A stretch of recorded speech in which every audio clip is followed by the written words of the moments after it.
remember standing in front of that glass window looking into it, and there's a guy walking around with a helmet on, bubbles streaming from to the surface, and I watched, fascinated by dolphins and 500-pound grouper and sea turtles the size of that table, and I thought, this is it. When I get out of the Navy, I'm going to come back and get that guy's job. And 5 years later, I did.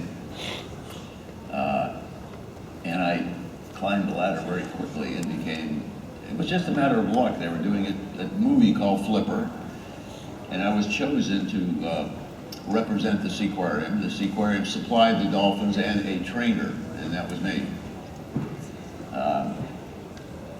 And I did that for 7 years. Flipper was a very successful movie, another movie, and then a television series. But then that all changed. I mean, that all changed for you. Yeah.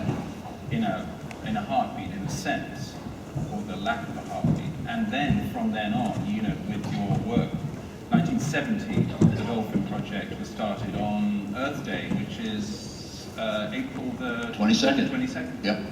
I found myself in the Bimini jail, Bimini, Bahamas, right across the Gulf Stream from Miami, Seaquarium. They had dolphins in a cage in the harbor, and actually I captured those dolphins as well. And there was only one of them left. His name was Charlie Brown, and so Flipper, yeah, Kathy was Flipper in the TV series, and she died of suicide in my arms. For those who haven't read that or heard that, I mean, it's an extraordinary moment. I mean, if you can bear to describe it again. Yeah, I use that word suicide. I don't know another word in the English language which describes what is indeed self-induced asphyxiation. In other words, dolphins are not, as you know, dolphins and other whales are not automatic air breathers. And so they can end their life anytime they want to, just by not taking the next breath. And I think that happens a lot more than people realize. I see that at the Cove all the time. They just sink to the bottom. And you don't see it because they sink. When dolphins die, they don't float, they sink to the bottom. And that's what happened with Flipper. Kathy sank to the bottom of the tank.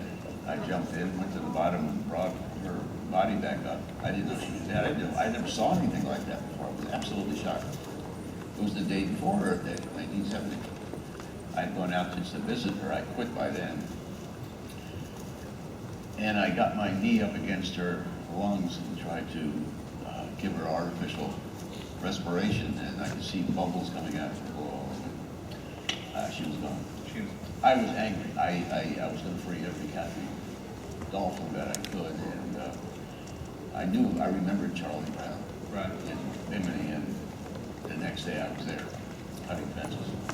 And, you know, rolling that forward, I think you've released 25 or so. I haven't been counting, but it's Guatemala, Nicaragua, Colombia, Brazil, Haiti. Now we're doing one, as we speak, another one in Seoul, Korea. And congratulations, by the way, on the successful release in Turkey. Thank you, Dolphins. Thank you. You can sort of, you know, you're setting an...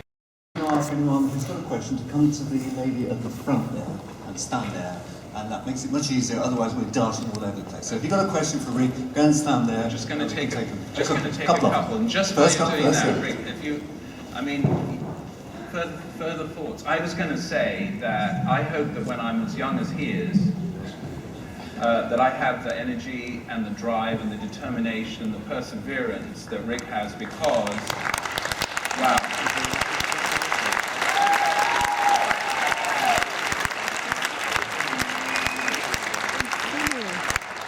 Some photographs here of our what's going on at the Cove. You all know about Taiji and the Cove Monitor. I would be nothing without all of our Dolphin Project volunteers. Where are they? Will you guys stand up and come on up here and take a bow, actually. Yeah, if you're in the room, They're maybe in the booth right there. They're probably in the booth. Okay. But there's one the image here, I want to point out to you, because there's a difference between a dolphin sanctuary and a dolphin rehab center. I said earlier, not all dolphins can be released into the wild. Those that can, they would go to a different place than these sanctuaries. The sanctuary, there's no problem with dolphins. People seeing the dolphins and dolphins seeing the people.